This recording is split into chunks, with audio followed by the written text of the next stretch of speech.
Friends, நம்மள பலரும் நண்பர்கள் மத்தியில அல்லது உறவினர்கள் மத்தியில ஏதாவது சின்ன சின்ன கருத்து வேறுபாடுகள் வந்து சின்ன வழக்காயிட்டு வைங்களேன், சின்ன சண்டை ஆயிட்டுதுன்னாக்கா, அதுக்கப்புறம் நிறைய நாட்கள் நம்ம பேசாமலே இருப்பாங்க.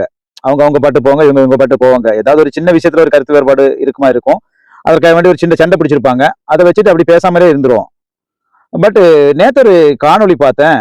அப்படி பேசாமல் இருக்கிறது அது ஒரு ஃபேக் நெரேட்டிவ் அப்படி செட் பண்ணி வச்சிருக்காங்க. ஏதோ நண்பர்கள் மத்தியில சின்ன சண்டை வந்து நான் பேசாம இருக்கணும்னு. ஏன்னாக்கா ஒரு நண்பர்கள் ஒரு 10 பேர் கொண்ட குரூப்ல இருந்தோம்னாக்கா எல்லாருமே டிஃபரெண்ட் கருத்து உள்ளவங்களா தான் இருப்பாங்க. சின்ன சின்ன வழக்குகள் வரும், சண்டைகள் வரும். பட் அதை அப்படியே விட்டுட்டு அந்த நட்பை நல்ல ரீதியில தொடரணும்னு சொல்லிட்டு உள்ள அந்த ஒரு கன்செப்ட்ல அந்த வீடியோ எடுத்திருக்காங்க.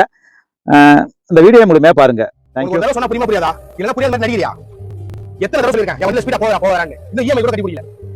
அதுக்குள்ள போர் போட்டு வந்திருக்கேன். பத்ததுக்கு டேங்க் அவ்வளவு பெரிய டென்ட். யார் காசு கொடுக்குது? அப்பா கொடுப்பாரு. வேலைக்கு போனதானே அதோட அருமை என்னன்னு தெரியும். இந்த வண்டில கையில.